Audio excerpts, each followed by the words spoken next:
We've asked our students to enter into a long-term contract with us, 13 years, to go to school, to grow, to mature, to become responsible citizens. And yet we have a government that is not willing to enter into that same long-term contract with its students.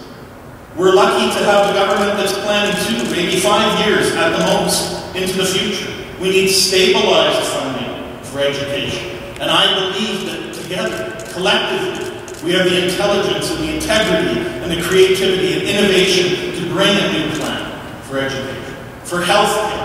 Fundamental parts of being an Albertan, our health, our education. These are important values that Albertans are telling us that are critical to them and critical to life in this province. And we need to be working to listen to them, to begin to build policy together, and then to go out and create action that creates a new plan.